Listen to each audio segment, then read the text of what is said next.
Exile, you have wandered far to arrive at the shores of my lake. A hidden realm I have overseen for longer than time itself.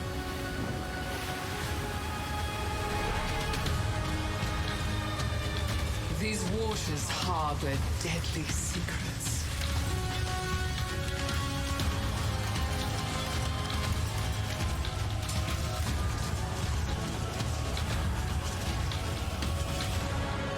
Rayclast is reflected here. Reassemble it as you see fit. But the mirror distorts reality. Beware the image that strikes back.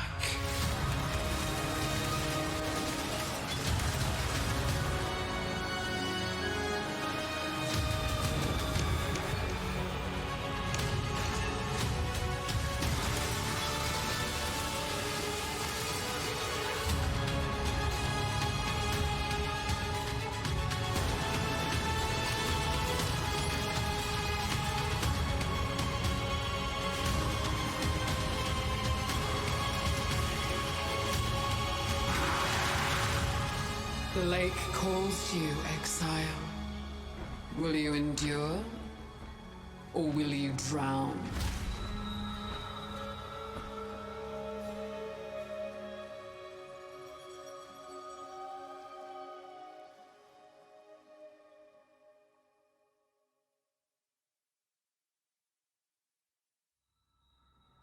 In the Calandra Challenge League, you will travel to the mirrored lake that granted Calandra her powers of reflection.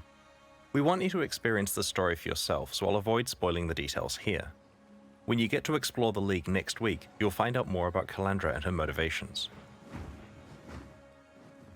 Your experience with Calandra so far is probably of her coveted mirror, which duplicates items by reflecting them. The lake itself has the power to reflect entire encounters from elsewhere in Rayclast. As you explore the lake, these reflections emerge from its mirrored surface. Sometimes these reflections are encounters with hordes of monsters, and sometimes you'll encounter extremely powerful foes, reflected from elsewhere in Rayclast. Often, reflections involve League content, such as this encounter with a Harbinger boss. As you play through the League, you'll occasionally encounter a set of columns protruding from the ground, with a mirrored tablet on top. This tablet invites you to construct a custom set of encounters at the Lake of Calandra, offering a series of different reflections to place in whatever layout you wish. Each of these reflections represents an encounter that you must defeat when you next travel to the lake. Once you have assigned a reflection to every location on your mirror tablet, which will take a few areas, you can open a portal to the Lake of Calandra itself.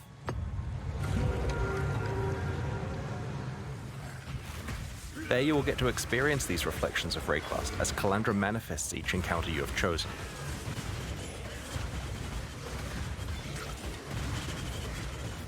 But as you push farther out onto the lake's shrouded waters, you will find each encounter to be more difficult but more rewarding. This difficulty value counts up by 1 for each location away from the entrance the encounter is. Players wanting the best rewards will try to engineer tablets that have long, windy strings of encounters, reaching very high difficulty values by the end. To do this, there are occasional options that can be chosen which allow you to move and swap the entrance, reflections, and water tiles on the tablet. Additionally, as you progress through the League, you'll be able to unlock special abilities that let you manipulate the options you have available on each tablet. If you don't like any of the choices available to you, you can earn the ability to skip picking one entirely. The next ability is even stronger. It lets you re-roll the list of options so that you can immediately pick another one. Finally, you can earn the ability to exile a choice entirely. For the rest of this tablet, that choice will no longer appear. Once you reach maps, you'll be able to itemize your mirrored tablets so that they don't have to be played immediately. They can be stored for later or traded with other players. As you visit the Lake of Calandra to attempt your mirrored tablets, there are many types of rewards you can find. An encounter that is based on a past league implicitly grants the rewards from that league, but with extra juice so that you're not missing out on bonuses you'd have obtained if your Atlas tree applied to the lake. Other encounters that aren't based on past leagues generally yield a reward chest that rises out of the lake when you complete the encounter. Certain reflections grant you access to a new variation on rare items, exclusive to the Calandra Challenge League. When you complete the encounter, you'll get access to some reflecting mist, which presents you with a difficult choice. It generates a rare ring or amulet with an unusual set of mods. Some are very high, and some are very negative, which hurt your character. The item is then duplicated, with a reflected copy having inverse mods. Negative ones are now positive and vice versa. The amount that all of these mods are scaled up by is based on the difficulty of the encounter you just completed. You may only pick one of these items to keep. It'll often be a tough choice, with each item having its own strong pros and cons, but sometimes you'll be offered an item where the negative mods aren't downsides for your build, and the juiced up positive mods are very attractive. There are also some special new jewelry base types that you can rarely receive from this process. One rare and difficult encounter rewards you with an advanced version of this crafting process. It allows you to bring your own ring or amulet, distorting and reflecting it with the same process described before. The mods are scaled up in value and some are randomly negated. The reflected copy has the inverse set of negations. It will certainly be tempting to gamble with some of your best jewelry to try to double the values that really matter for your build and negate the ones you don't care about. If you're very lucky, you may find a special League-exclusive unique ring at the lake. Calandra's touch mirrors the effect of your other ring. The Calandra Challenge League has something for everyone.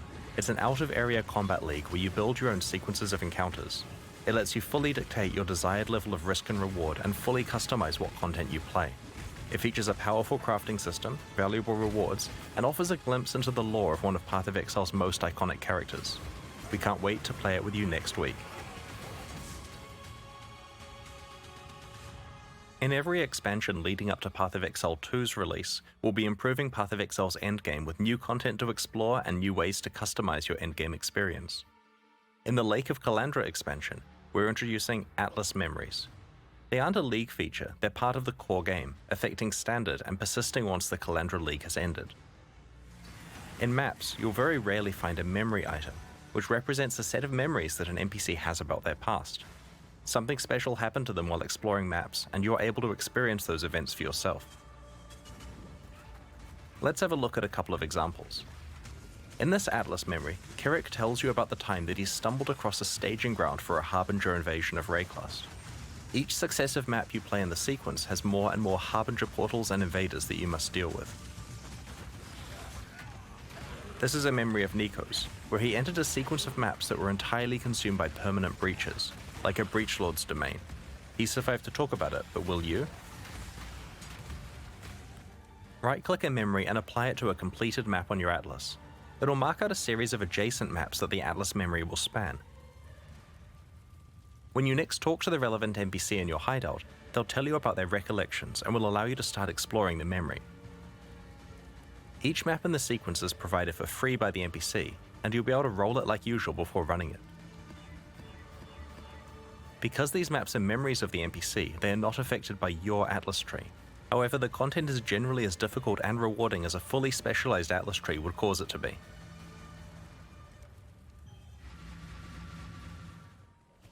Each successive map in the sequence gets harder and more rewarding as the memories intensify. While memories are tradable, they're also very rare and valuable, so you'll probably want to complete them yourself if you can. For players who love lore, Atlas memories help expand on the backstory of key NPCs. For players wanting to try out different League mechanics at quite high levels of juice that they haven't specialized their Atlas for, memories let them do this without a bunch of respecking. And for everyone else, Atlas memories are a great way to earn some valuable items, if you're strong enough to complete them. The Lake of Calandra expansion also contains a new unique map that I'm quite excited about. The Trial Master is back. This boss from Ultimatum, and more importantly the unique items he drops, have been sorely missed and will be making a return as the Tower of Ordeals unique map in Lake of Calandra. This map can be created by completing difficult endgame Val content. We have not forgotten about the rest of Ultimatum and have a specific plan for how it will return in the future. Whenever we're improving Path of Exile's endgame, we take every opportunity we can to add new variations of rewards that you can find. We don't want to say too much about how these are acquired, but in this expansion it's possible to very rarely find special foil versions of any pinnacle boss unique item. These have the same stats as regular ones, but are certain to be highly prized by collectors or wealthy players wanting to show off. The Lake of Calandra expansion contains 14 new unique items. In addition to the Calandra's Touch ring that is exclusive to the Calandra Challenge League, we have introduced a new endgame pinnacle boss reward, a supporter unique, the Tower of Ordeals unique map, 6 new Grand Spectrum jewels, and even some leveling uniques. The first we're showing you today is Soul Ascension, a pair of gloves designed by Zizaran. They drop from the Uber Elder. Soul Eater is a very powerful buff, but it is usually hard to obtain in boss fights. This unique grants you the ability to gain stacks of Soul Eater when you hit a unique enemy, but also makes you lose those stacks if you aren't near one. Ghostwrithe is a leveling unique which allows you to play as an almost pure energy shield character during early parts of the campaign. We'll reveal the other new unique items in this expansion over the next week. Path of Exile has a lot of unique items in its core drop pool, over 700 in fact. We feel that there are 2 big problems with unique items at the moment. The first is that you find too many, and the second is that they are generally pretty useless when you do. Sure, there are some powerful endgame or build enabling uniques that feel amazing to find, but the majority of unique items found throughout the game are rarely actually useful to you. In the Lake of Calandra expansion, we have made a lot of changes here. We have reduced the overall drop rate of uniques throughout the game and have rebalanced and overhauled over 100 existing unique items, with an emphasis on uniques in the core drop pool, including leveling uniques and some endgame uniques. You're going to find unique items less frequently now, but when you do, they're going to be a lot more punchy. Nexus Lantern has been completely changed from the ground up. Previously, it was trying to allow you to play a hybrid attacker and spellcaster, but it didn't really work very well. With the new design, it's a lot more elegant and delivers on this goal by simply granting high damage and the Battle Mage effect, so that your weapon damage is added to your spells. Thousand Ribbons is an example of an item where we merely needed to tweak values on the existing mods to make it a lot better. We want mod value rolls to matter more, and this item now showcases that well. If you find a high rolled one early on, you're probably not replacing it for a long time. Malachai's Simula was trying to deliver the Blood Mage fantasy by allowing you to spend life to cast your spells. This was meant to be special because the Blood Magic keystone was far away from the witch starting location on the skill tree. Unfortunately, this item wasn't really powerful enough to justify its use.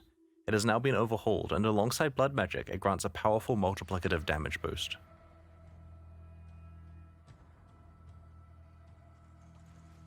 With over 100 uniques rebalanced in this way, your play experience is now punctuated by quite large bursts of power when you find one.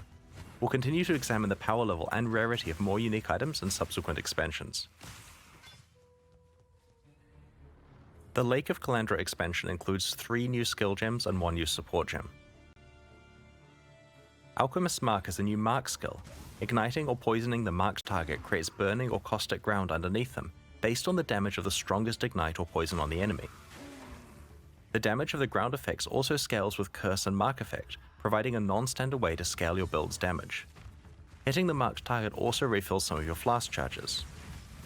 This new skill opens up an extra source of damage for Ignite or Poison-focused characters, especially for Ignite builds that want an alternative to Flame Surge, or Poison builds that cause fewer, higher damage poisons. This high-level build uses Flame Blast, with 100% of the damage converted to Chaos, to inflict huge poisons on enemies.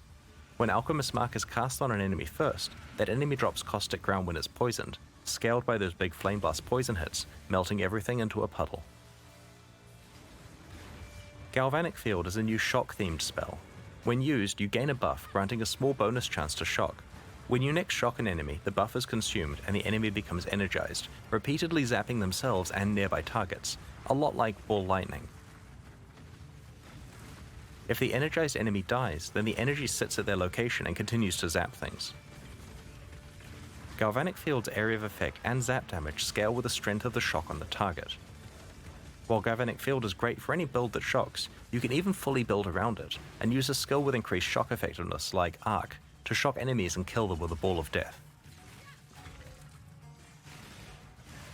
Lightning Conduit is another new shock-themed spell. A wave propagates out from the target location, causing lightning bolts to strike all shocked enemies in a large area. The damage is scaled by the strength of the shock on each enemy. Lightning Conduit cannot itself shock and won't hit non-shocked enemies at all, so the challenge with this skill is to find a way to consistently apply powerful shocks to your targets to make the most of Lightning Conduit's high damage potential and area of effect. This high-level build uses Wave of Conviction to shock enemies, before casting Lightning Conduit until they're obliterated. For longer fights, it can employ Galvanic Field to create a constant source of lightning damage.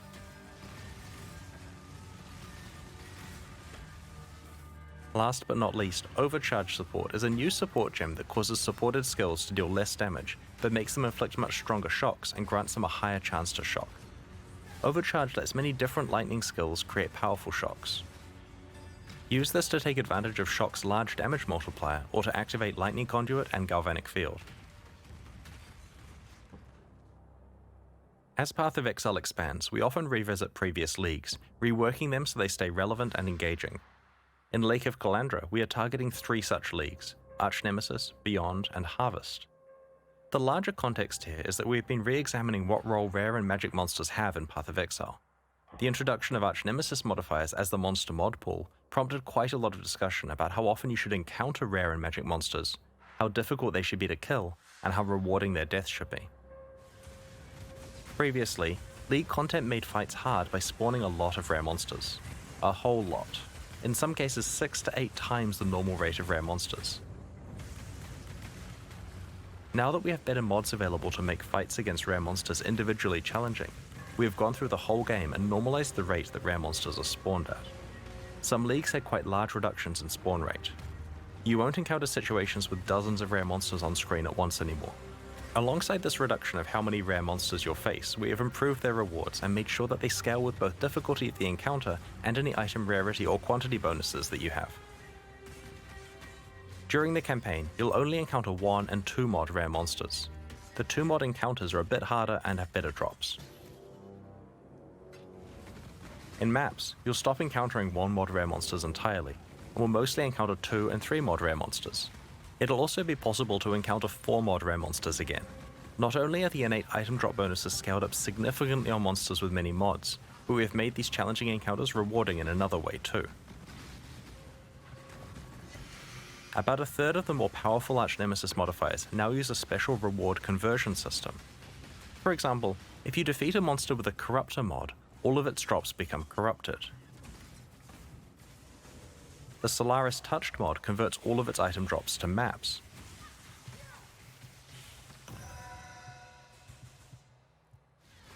The Katava Touched mod will cause the rarity of its drops to be upgraded by 1 tier, so magic becomes rare, rare becomes unique, and so on.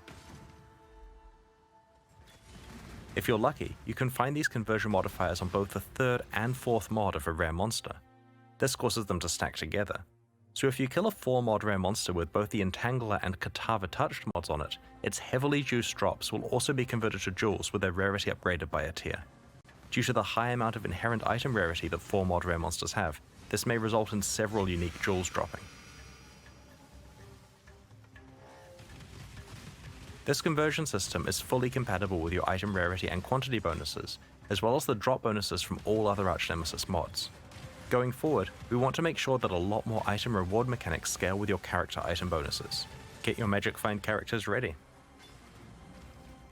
As a result of this system, when you do encounter a rare monster with many Archnemesis mods, you are well rewarded for the difficult fight. We have also been listening to feedback about the Archnemesis mods that can spawn on magic monsters. Too many of them had external visual clarity issues like on-death effects. We have toned these down on magic monsters so that more of them are stat-based bonuses that aren't so spammy. Encounters that spawn a series of magic monsters now make sure to preserve the same Archnemesis modifiers between the monsters rather than rolling a different one for each monster. This will further help keep the game state understandable in hectic situations. Beyond was introduced in August 2014, initially as a hardcore-only challenge league. It's 8 years old now and certainly has several issues. Firstly, the art. Have you ever really taken a close look at a Beyond demon? It is literally a bandit from Act 2, dunked in red paint. The second issue is its balance. The number of magic and rare monsters spawned is so much higher than the rest of the game, and whatever problems that resulted in before are magnified now that rare monsters are meant to be more difficult. Beyond also spawns way too many unique bosses, which causes its own set of issues. In Lake of Calandra, we have given Beyond much more than a fresh coat of paint. The Scourge have taken over the realm of the Beyond demons. The old bandit Beyond demons are gone. Summoning monsters from Beyond will now summon Scourge monsters and bosses. We have completely rebalanced the rate that Beyond monsters and bosses spawn at so that it's appropriate for modern Path of Exile. The new Beyond monsters can now occasionally drop the Scourge League's tainted currency items that allow you to modify corrupted items.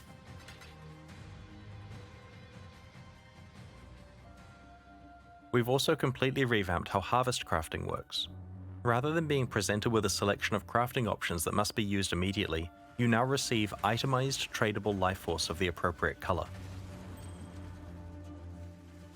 This life force can be used later, in your own time, at the Hoarder crafting bench in your hideout. Its crafting options are now priced in terms of this itemized life force currency. Tier 4 bosses are now encountered much more frequently and can drop a key to fight a Shabi. She yields special life force which can be used for a specific set of crafts. We have rebalanced all harvest crafts for the new system and have removed a bunch of filler crafts and some ones with deterministic outcomes that were incredibly RNG gated before. Some crafts that provided access to exclusive content, like the special offerings to the goddess, have been removed because these items can now be found in more appropriate locations elsewhere in the game. The result of these changes is that when you complete a harvest, you aren't presented with 30 crafts which must either be used immediately or unsafely traded to some player you found on a community Discord server. It also means that every bit of life force you receive is going towards a craft that you actually want to use on one of your items, when you're ready to use it. Your interaction with the Sacred Grove is now far simpler as well. Just enter, pick your plots, defeat the monsters, and get on with your mapping.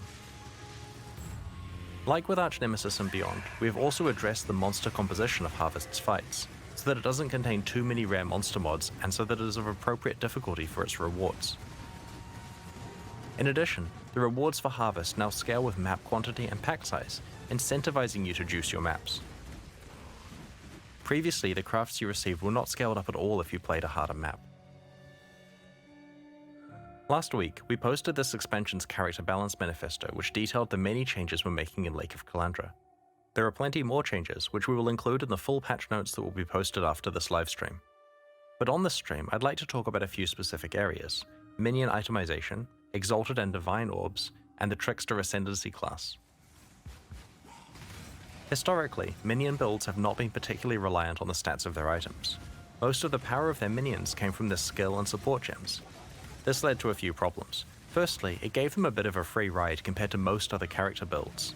And secondly, it meant that it was hard for minion players to actually specialize their character to be really, really good. We want to solve both of these problems in this expansion. Path of Exile is a game about items, and that means that you will now be strongly rewarded for finding items that make your minions better.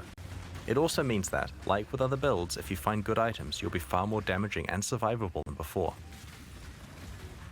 We described a variety of minion changes in last week's character balance manifesto.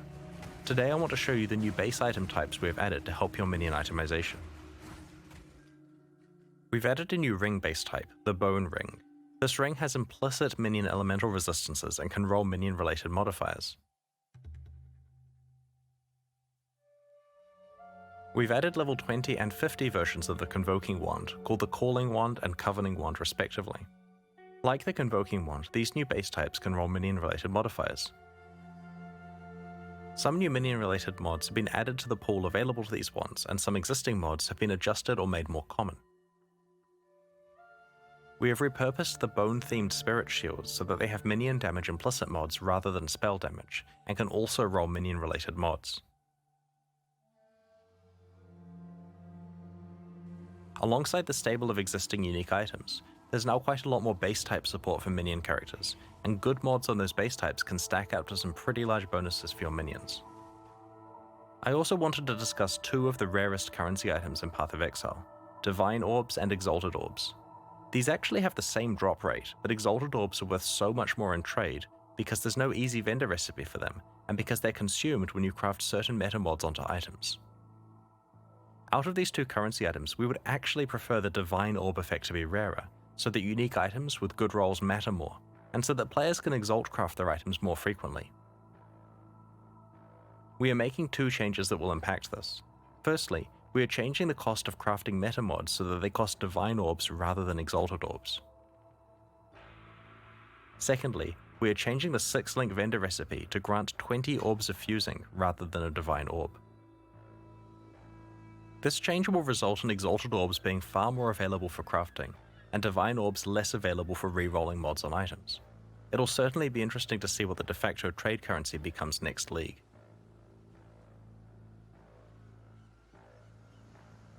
Next, I'd like to talk about the Trickster Ascendancy class. We haven't been happy with the state of this Ascendancy class recently.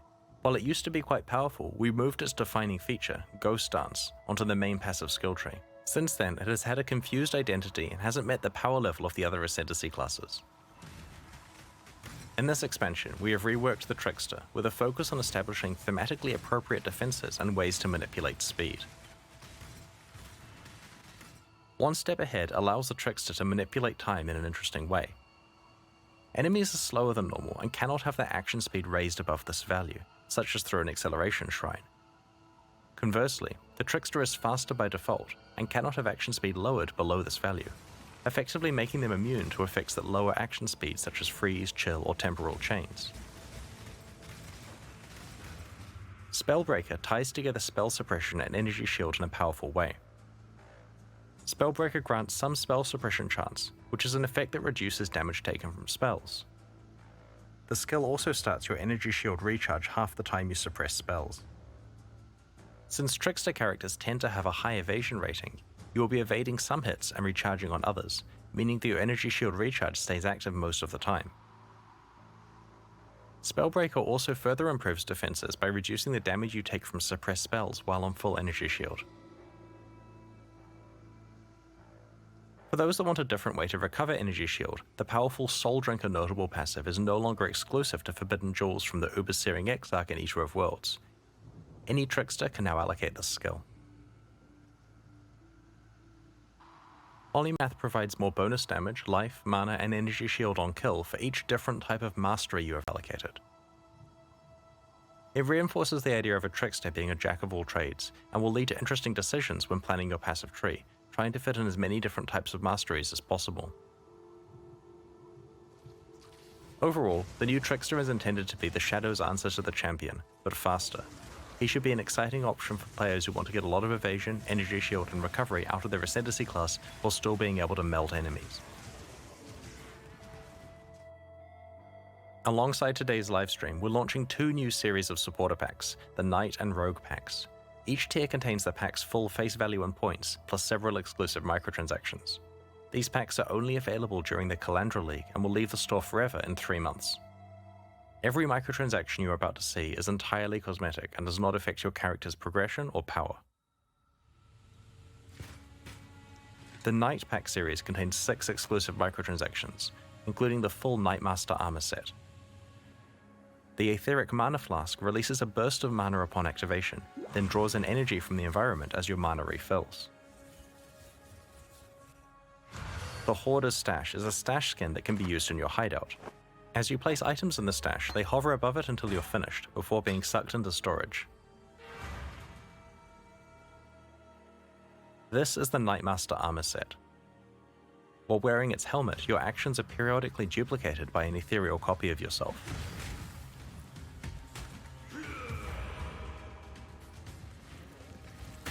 The Blood-Scouring Cloak absorbs blood as you slay monsters. It tracks your kill streak and cleans itself off when the slaughter ends. The Ring of the Victor causes a podium to rise up underneath you when you are standing still, elevating you above other players. Seek refuge here. The Warlord's Lieutenant portal summons a warrior spirit who will greet you, cheer you on, and commend you on your actions. Onward to battle.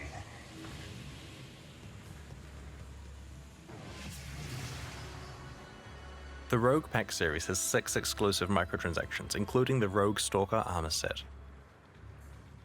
The Beast of Burden pet visually carries your items for you, becoming more laden with bags and packs the more full your inventory gets.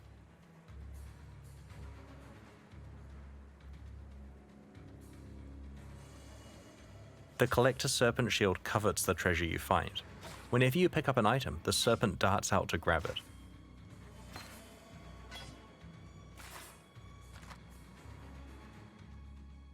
This is the Rogue Stalker armor set. While wearing its gloves, critical strikes cause blades to appear and slice at your enemies.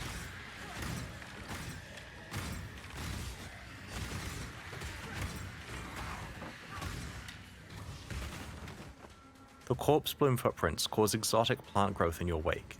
The plants especially love corpses and will seek them out and grow in larger patches around them.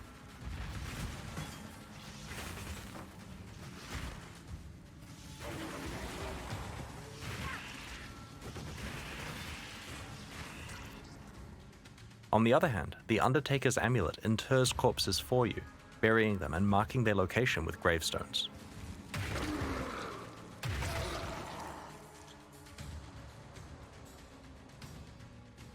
The Unstable Explosives back attachment is not for the faint of heart. As your life gets lower and lower, it gets closer and closer to exploding. And when you die, your party members will certainly feel it.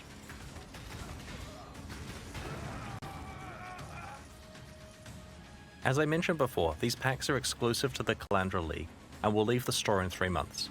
They're available right now at pathofexile.com/purchase, and they directly fund the ongoing development of Path of Exile 2 and Path of Exile 1 expansions like Lake of Calandra. In addition, the supporter packs introduced with a Sentinel expansion are leaving the store forever in 1 week. Now's your last chance to purchase them, and we greatly appreciate your support. Speaking of things leaving the store, the Kyrix Vault Pass for Sentinel is only available for the next few days also, and will leave the store forever when the League ends. There's no penalty for purchasing the pass late in the League after you've wrapped up your map completion, so if you're pleased with where you got to in maps and Sentinel and want to lock in your unique skins, it's not too late to buy your pass. Next up, we've got the Q&A with Ziggy D. Once that ends, we'll post the full patch notes for Lake of Calandra. Over the next week, our community team will post teasers for new and revamped unique items, upcoming quality of life improvements, and an announcement for the League launch race event. On launch weekend, we'll be running another set of Twitch drops, and expect to release the new Mystery Box and Kyrix Vault Pass in the days after launch. Thanks for joining us and checking out today's reveals. We can't wait to see you in Rayclast on August 19th. We'll begin the Q&A in a few moments, so please get your questions ready in chat.